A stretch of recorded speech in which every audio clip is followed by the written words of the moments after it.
Pakistan versus Zimbabwe का पहला टी20 खत्म हो चुका है और पाकिस्तान ने बासानी ये मैच जिम्बाब्वे को हरा दिया।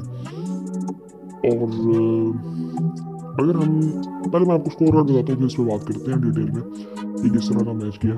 पाकिस्तान ने टॉस जीता और पहले बैटिंग की और पहले लग रहा था कि सलमान शायद ओपन करेंगे साइम के साथ, लेकिन ऐसा हुआ नहीं।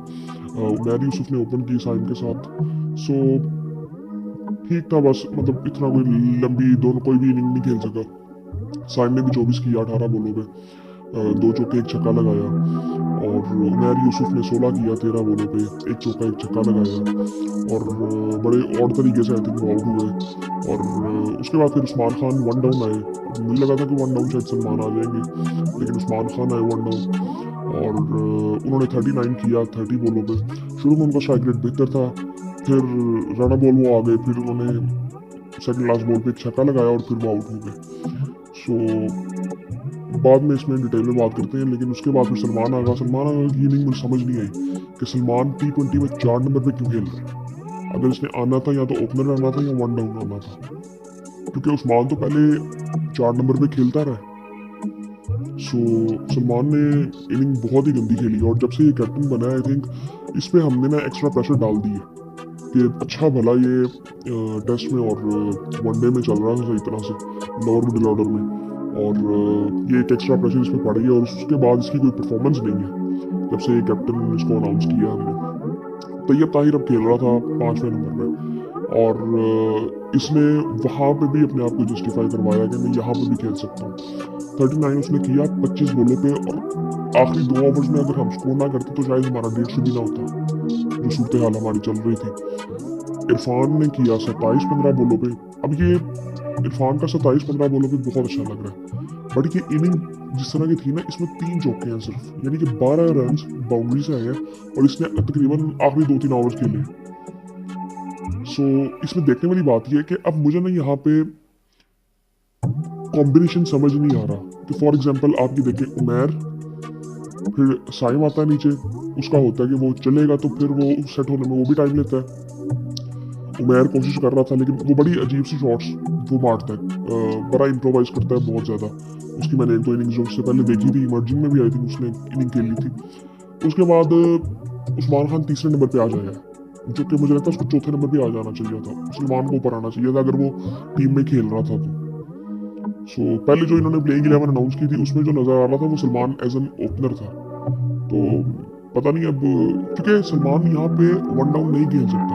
अब सलमान चौथे नंबर पे आ रहा है और सलमान ने इनिंग जो खेली है 19 बॉलों में 13 की है, 68 का स्ट्राइक रेट है। सो ये आई थिंक ये बड़ी अलार्मिंग चीज़ है पाकिस्तान के लिए। और हमने जिस तरह की बैटिंग की है ना वो कोई इतनी अच्छी है नहीं। शुरू में पावर प्ले में तो हमने 50 कर लिया था, लेकिन उसमें भी हमने एक दो ओवर बड़े बुरे खेले थे पावर प्ले में। अब तैयब ताहिर का 39 आप 25 बॉलों पे निकाल दें अगर, और ये मैं आपको बता दूं तैयब जो है ना वो आई थिंक, पता नहीं मुझे इनको पता है कि नहीं पता, लेकिन वो वनडे में खेला है, वो यहाँ पे खेला है, उसने अपने आप को प्रूव किया है। और वो जिस तरह से वो खेला है ना, ये लंबी इनिंग खेल सकता है। ये हम इससे बहुत कम काम ले रहे हैं इसको। ये वनडे में इसको पहले तो मेरे ख्याल से 4 नंबर में इसको खेलना चाहिए। अब फिर उस्मान कहाँ पे जाएगा। सो ये सारी अभी कॉम्बिनेशन कोई समझ नहीं आ रहा। और इसके बाद इरफान खान का मुझे समझ नहीं आ रहा कि इरफान खान से हमने काम क्या लेना है। मुझे या तो ये इन्होंने कॉन्फ्रेंस में कभी किसी ने कोई बताया कि इरफान खान का काम क्या है, टीम में रोल क्या है। इसने एंड में आके हिटें करनी है, हार्ड हिटिंग करनी है, कि इसने पूरी इनिंग खेलनी है। अब आप कह रहे हैं कि छठे नंबर का बैट्समैन आ रहा है आखिरी 2-3 ओवरों में, और इरफान ने किसी मैच में ऑस्ट्रेलिया के खिलाफ भी आई थिंक खेला था, कोई ऐसी एक्स्ट्रा ऑर्डिनरी उसने हार्ड हिटिंग की नहीं है। इसकी एक इनिंग जो मुझे याद आती है वो चैंपियंस कप में इसका 100 था। और उसमें जो ये जिस तरह से खेलता है ना, मैंने जो इसकी इनिंग देखी है वो पहले शुरू में अपनी इनिंग को बिल्ड करता है, उसके बाद जब ये सेट होता है फिर मारता है जाके, ये आते ही मारना शुरू नहीं कर देता। अब तैयब की जो बात है ना, अब तैयब इम्प्रोवाइज करता है, उसकी जिस तरह का उसका खेलने का तरीका है, इसीलिए वो शुरू में मतलब उसका स्ट्राइक रेट आपको कम होता हुआ नजर नहीं आएगा। सो वो इसी वजह से, वो उसका स्टाइल खेलने की स्टाइल की वजह से, लेकिन वो बहुत नीचे खेल रहा है यहाँ पे अभी। उसे इससे बेहतर हम काम उससे ले सकते हैं, लेकिन इसका कंपटीशन अभी कुछ समझ नहीं आ रहा। एटलीस्ट हमने 165 कर लिया और मुझे समझ नहीं है कि हमारे 4 आउट थे। अभी नीचे देखें आप, जहां दाऊद खान पड़ा था जो कि बैटिंग कर लेता है, अब्बास अफरीदी को हम एक मैच में देख चुके हैं ऑस्ट्रेलिया में भी कि वो भी बैटिंग कर, अब ये दो बैट्समैन थे और ये काफी देर से 4 आउट ही थे। हमें तकरीबन 13-14 ओवर से मारना शुरू कर देना चाहिए था।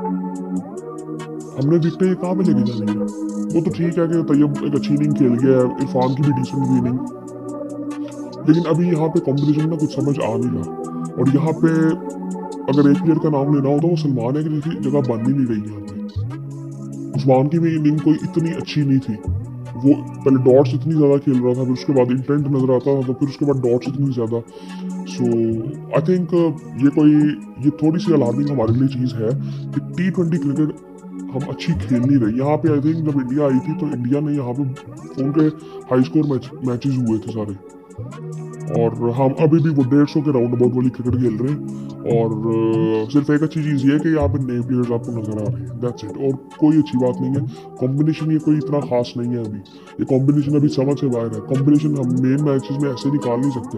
अब वो T20 में देखने वाला होगा कि साउथ अफ्रीका के खिलाफ जो T20 हमने खेलने उसमें हम क्या उतारते हैं, सलमान, बाबर और रिजवान तीनों खेल लेंगे। इस तरह खेलने का मेरी समझ से बाहर है। सो मेरे ख्याल से मैक्सिमम भी अगर आपने किंग्स में अब रिजवान उसमें कैप्टन होगा तो बाबर खेल सकते हैं। बाबर, अगर मैं इन सब की बात करूँ ना तो मुझे लगता है कि बाबर एक ऐसा प्लेयर है कि जो कि हो सकता है। उसकी वजह यह है कि वो टेक्निकली इन सबसे बहुत स्ट्रॉन्ग है। बड़ी सीधी सी बात है, लोग उसके स्ट्राइक रेट की बात करते हैं, हम असल में समझते हैं कि स्ट्राइक रेट का मतलब ये होता है कि स्लॉगिंग करनी है, ये सिर्फ चौके छक्के मारो, ऐसा होता नहीं है जनरली। तो अब यहाँ पे अब कॉम्बिनेशन असल में सही ढूंढना वो इस वक्त आई थिंक इम्पोर्टेंट है हमारे लिए, वनडे में भी और यहाँ पे भी, कि क्योंकि अब वनडे में भी अब हमें टीम अपनी देखनी पड़ेगी कि हमें क्या टीम लेके चलनी है। यार उसके बाद हमने 165 कर दिया, 4 आउट थे हमारे। और उसके बाद अगर जिम्बाब्वे की तरफ से देखें तो सिकंदर रजा, यार इस बंदे ने ना, ये मैं मुझे समझ नहीं आती कि कोई ऐसा पाकिस्तानी मिल जाता है जो पाकिस्तान को तंग कर रहा होता है। उसने 4 ओवर किए और 14 रन दिए, 1 आउट किया उसने। सो वो इसके ओवर अजाब हुए हुए थे खेलना। और बाकी अगर देखें तो डिसेंट बॉलिंग की है सबने, कोई इतनी मतलब अजीब फील्डिंग मुझे इनकी समझ नहीं आई जिम्बाब्वे की कैसी थी, बहुत ही अजीब थी। और फील्डिंग की वजह से हमें बहुत रन मिले हैं। नागरवान ने जो कि आई थिंक वनडे सीरीज में इन्होंने अच्छी बॉलिंग की थी, 4 ओवर में उन्होंने 41 दिया। ब्लेसिंग मुजरबानी ने, जो कि इनके आई थिंक मेन बॉलर हैं और ये बड़ी अच्छी बॉलिंग करते थे, लेकिन आज इन्होंने बिल्कुल अच्छी बॉलिंग नहीं की, इन्होंने भी 41 रन दिए। उसके बाद ट्रेवर वांडू है, अब वो भी इंजर्ड हो गए थे, उन्होंने भी 1 ओवर अभी करना था, 2 ओवर में उन्होंने 14 रन दिए। सिकंदर ने 4 ओवरों में 14 रन दिए, जिसकी वजह से ये टोटल यहाँ तक ही रहा, वरना आई थिंक ये बेहतर हो सकता था। पाकिस्तान में अब इसमें सारी चीज़ें आती हैं। एक तो कह सकते हैं कि शायद बैटिंग उस तरह से बिल्कुल फ्लैट विकेटें नहीं होती। अब उसकी सबसे बड़ी वजह यह है कि यहाँ पे क्रिकेट भी इतनी, जिम्बाब्वे इतनी क्रिकेट खेलता नहीं है। अब ग्राउंड को भी आप अगर देखते हैं ना, ग्राउंड पे जब बॉल लगता था तो ग्राउंड से मिट्टी होके आती थी। सो वो भी कोई इतनी अच्छी ग्राउंड्स नहीं है, इतने अच्छी विकेटें नहीं है कि जहाँ पे होता है कि आपको पता नहीं चलता कि जहाँ पे बॉल नीचे रह जाती है एकदम बाउंस काट जाता है बॉल। सो वो आई थिंक उस तरह से पता इतना कुछ चलता नहीं है। उसके बाद मशक अज्जा ने, अब इसने ये जिस तरह की बॉलिंग कर रहा था ना, वो एक बात होती है ना, एक मैं चीज़ हमेशा कहता हूँ कि अच्छे बॉलर को मारना ना आसान होता है, उसको खेलना आसान होता है। और जो अच्छा बॉलर होता नहीं ना, वो प्रिडिक्टेबल नहीं होता, उसका पता नहीं होता वो क्या करेगा, तो इसलिए उसको मारना बैट्समैन के लिए कोई इतना आसान होता नहीं है। उसके बाद ये रियान बर्ड है, ये थे क्या कहते हैं, लेग स्पिनर थे। इन्होंने भी डिसेंट बॉलिंग की, 3 ओवरों में 27 दिया, 1 ओवर इनका बुरा चला गया था जिसकी वजह से इनकी जो इकॉनमी है वो ख़राब हुई। लेकिन आई थिंक इन्होंने डिसेंट बॉलिंग ये कर रहे थे। अब ये पहले भी खेलते थे, ये आई थिंक इन्होंने काफ़ी लंबा इनका ब्रेक था और ये अपनी फिटनेस पे बहुत काम करके आए थे। लेकिन आई थिंक जिम्बाब्वे की फिटनेस को इतनी खास, फिटनेस की बात कर रहा हूँ मैं, फील्डिंग को इतनी खास थी नहीं, फील्डिंग ने बहुत रन दिए आई थिंक, और 3-4 आई थिंक मैंने देखा कि रनआउट बचे जो कि सीधे सीधे रनआउट थे, और फील्डिंग की वजह से हमें बहुत रन मिले। उसके बाद क्या कहते हैं, जब ये इरफान और तैयब एंड में खेल रहे थे और उसमें सबसे इम्पोर्टेंट चीज़ रनिंग थी, उससे पहले जो सलमान और उस्मान रनिंग कर रहे थे वो उस वक्त रनिंग बिटवीन द विकेट बहुत ही गंदी थी। उस्मान आई थिंक मुझे याद है कि हमने 2-2 जहाँ पे रन थे वहाँ पे 1-1 लिए कई दफ़ा, और आगाज 1-2 दफ़ा रन आउट होते हुए बचे। सो आई थिंक वो आगा पे तो प्रेशर वो बिल्कुल सीधा सीधा नजर आ रहा है। उसके बाद जब जिम्बाब्वे बैटिंग के लिए आई, अब हमने वहाँ पे 2 आउट तो जल्दी से किए, अब्रार ने 1 ओवर में 2 आउट किए, लेकिन उसके बाद एकदम 8 ओवरों में जिम्बाब्वे का 77 था आई थिंक, 77-80 था आई थिंक। और वहाँ पे मरुमानी उसने पिच किया 20 बॉलों में, 4 चौके 1 छक्का उसने लगाया। उसके बाद सिकंदर रजा फिर बैटिंग में भी आ गया, उसने बॉलिंग बड़ी अच्छी की थी, अब उसने भी 39 किया 28 बॉलों में। सो यहाँ पे आप ये चीज़ें देखें ना कि वहाँ पे इस वक्त लग रहा था कि चेजेबल है टोटल। और उस वक्त एक टाइम पे तो ये था कि 50 बॉलों में 74 चाहिए था और 4 आउट थे आई थिंक जिम्बाब्वे के। लेकिन उसके बाद खैर आउट किए पाकिस्तान ने और बॉलर्स की तरफ से भी अच्छी बॉलिंग हुई। उसके बाद खैर कोई स्टैंड हुआ नहीं, कोलैप्स हुआ, फिर 108 पे टीम ऑल आउट हो गई 16वें ओवर में। अब्रार की बात करें, अब्रार ने 3 आउट किए, चौथा ओवर ओपना कर रहे थे, 28 रन दिए। अभी इनकी मैं पहले भी बात कर चुका हूँ कि ये शॉर्ट फॉर्मेट में ये काम आ सकते हैं, बट आई थिंक वो हमें एक इनिंग मिली हुई है इनकी इंग्लैंड के खिलाफ टेस्ट सीरीज में। सो हम समझते हैं हमने इनको टेस्ट में बहुत मौके दिए हैं। मुझे लगता है कि ये T20 और मे बी T20 में ज़्यादातर और अच्छी टीमों के खिलाफ T20 में मैं कहूँगा, लेकिन वनडे में भी खेल सकते हैं। लेकिन आई थिंक मुझे लगता है कि अभी हमें यहाँ पे 2-3 स्पिनर्स नज़र आ रहे हैं अच्छे, जो कि हम पहले बात कर रहे थे कि स्पिनर्स है ही नहीं। जहांदार खान को उसको मार अच्छी भली पड़ी है और उसका आई थिंक दूसरा ओवर तो बहुत ही बुरा गया था। जहांदार खान ने 3 ओवरों में 31 दिए, 1 आउट भी उसने कर दिया था। हारिस रऊफ ने 2 आउट किए 3 ओवरों में 17। सो उसके बाद अब्बास अफरीदी ने 2 ओवरों में 12 रन दिए, आउट उन्होंने कोई नहीं किया। उसके बाद सुफियान मुकीम ने अच्छी बॉलिंग की, 4 ओवरों में 20 रन दे के 3 आउट किए। सुफियान अच्छी बॉलिंग कर रहा था।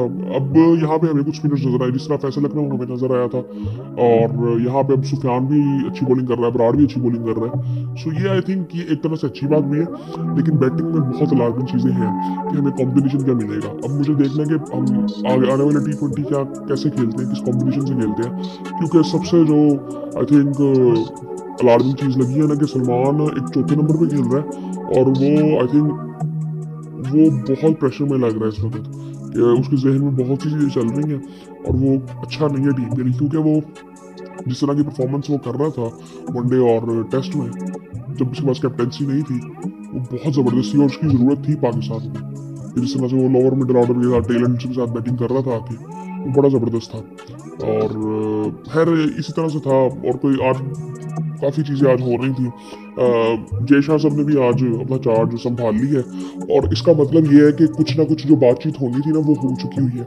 और आज मैं मीडिया देख रहा था, यार मैं इसमें डिटेल में बात करना चाहता हूँ कि ये मीडिया ना ये करता क्या है। मैं आज पाकिस्तानी मीडिया को देख रहा था, कुछ अच्छे जो सहाफ़ी थे और यूट्यूबर्स भी आप कह सकते हैं कि जिनको सुना जा सकता था, अब वो भी जब बात आती है ना व्यूज की, ऑडियंस की, सो वो अपनी राय ना एक सहाफ़ी वो अपना जर्नलिज्म जो जिस तरीके से करते हैं ना, वो थोड़ा सा ना मैं समझता हूँ कि हिपोक्रेटिक हो जाता है, कि वो बंदा थोड़ा सा ना मुनाफिक वहाँ पे लगता है कि कर क्या रहा है। अब उसमें इसमें तो नहीं डिटेल में बात करते, उसमें मैं एक अलग वीडियो बनाता हूँ, उसमें बात करते हैं डिटेल में ये सारी चीज़ें होती कैसे हैं, इंडियन मीडिया में क्या चल रहा था जो इतनी देर चलता रहा ना, वो आज पाकिस्तानी मीडिया में भी किसी हद तक नजर आया। और असल रियलिटी क्या है कि हुआ क्या था, ये अभी मैं चाहता हूँ कि एक ऑफिशियली सब कुछ आ जाए सामने, तो फिर इस पर डिटेल में बात करें। वरना मीडिया में भी ना एक बात करने वाली मुझे लगता है कि बात करनी चाहिए इस वक्त हमें, ताकि ऑडियंस को जरा ना थोड़ा सा समझ आए कि ये मीडिया भी क्या करता है। मैं आज बड़ा हैरान था कि पाकिस्तानी मीडिया जिस तरह से अच्छे लोग, मैं फजूल लोगों को देखता भी नहीं हूँ, कुछ लोगों को जिनको मैं फॉलो करता हूँ उनका जब ओपिनियन बदलता है, जिस तरह फॉर एग्जांपल आप ये कहते हैं कि एक पॉजिटिव क्लिक बेट तो लग जाता है लेकिन अंदर न्यूज़ अच्छी होती है, वीडियो अच्छा होता है। सो वो उस तरह के वो जो स्ट्रेटजीज होती है ना, मुझे लगता है कि वो अखलाकी तौर पर ठीक नहीं है। सो बाकी आई थिंक उसमें डिटेल में बात करते हैं। जैसा सबने उठा तो लिया, लेकिन ऑफिशियली ICC के पेजेस में भी आ गया और ऑफिशियली अभी न्यूज़ कोई नहीं आई चैंपियंस ट्रॉफी की, लेकिन अब आ जाएगी। और इसमें हम बात करेंगे, हम काफ़ी पहले बात कर चुके हैं, मैं चाह रहा हूँ कि ऑफिशियली सब कुछ हो जाए तो फिर इस पर डिटेल में बात करें। और मीडिया का मैं रोल आपको बताऊंगा कि इंडियन मीडिया क्या करता रहा है और आप आगे पाकिस्तानी मीडिया ने क्या की है। और इस तरह आई थिंक इखलाकी तौर पर ये चीज़ें होनी नहीं चाहिए। और बाद में फिर ऑडियंस की तरफ से रिस्पॉन्स क्या आ रहा है और मीडिया उसको दिखाने की क्या कोशिश कर रहा है। मोहसिन नकवी साहब के बारे में काफ़ी बातें की जा रही हैं, पीसीबी के बारे में जनरली। सो आई थिंक ये इस पर फिर बात करेंगे। या तो मैं, मुझे लगता है कि मुझे वेट करना चाहिए कि ऑफिशियली सब कुछ हो जाए, उसके बाद फिर ये मीडिया के बारे में भी और ये सारी बात करें। बाकी आई थिंक पाकिस्तान, ये एक अच्छी बात है कि हमारे यंगस्टर्स खेले हैं और हम मैच जीते हैं, एटलीस्ट हम मैच जीते हैं। लेकिन बैटिंग में अभी यार बहुत चीज़ें हैं जो कि हमें आई थिंक देखनी है और उसको बेहतर करना है। कॉम्बिनेशन बिल्कुल समझ से बाहर है इस वक्त, स्पेशली बैटिंग में। बैटिंग ऑर्डर जो आया है, मैं आज हैरान ही था। मुझे था कि ये ऑल आउट ना हो जाए। वो तो उस्मान की इनिंग खैर इसलिए थी अच्छी कि वो खरा आया थोड़ी देर, उसने बोले कुछ खेल ली, इसलिए हम ऑल आउट नहीं हुए। वरना हमें विकेटें बचानी भी नहीं थी और हमें यहाँ पे 200 करना चाहिए था। मेरे ख्याल से 200 करना चाहिए था। और ये तो आई थिंक आगा ने भी कहा था कि 180 की तरफ तो हम जाएंगे।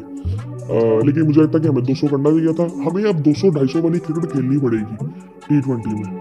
लेकिन उस तरह की स्किल लेवल हमें अभी नज़र आ नहीं रही हमारे प्लेयर्स में। सो हमें वो चीज़ देखनी है। और आई थिंक बाकी फिर अभी दूसरा T20 भी एक दिन बाद है, एक एक दिन का ब्रेक है। फिर उसके बाद हमें साउथ अफ्रीका जाना है। WTC में भी काफ़ी चीज़ें ऐसी हो रही हैं। न्यूजीलैंड भी हार चुका है इंग्लैंड से। सो वो आई थिंक काफ़ी चीज़ें हो रही हैं। उसके अलावा साउथ अफ्रीका का श्रीलंका के साथ हुआ, श्रीलंका को भी उन्होंने हरा दिया है। सो वो आई थिंक ये बड़ी चीज़ें ऐसी हो रही हैं। WTC में भी देखेंगे, अगर बनानी पड़ी तो बना देंगे एक वीडियो। लेकिन आई थिंक ओवरऑल अगर देखें पाकिस्तानी मैच जीता है, ये अच्छी बात है। सो इतना ज़्यादा क्रिटिसाइज करना बनता नहीं है, लेकिन बैटिंग में हमें बहुत कुछ देखना है। और ये इंटरेस्टिंग होगा कि हम दूसरे T20 में क्या करते हैं, तीसरे T20 में क्या करते हैं, बैटिंग ऑर्डर क्या होता है। मुझे तो ये देखना है स्पेशली पहले। बाकी आई थिंक फिर आपसे बात होती है।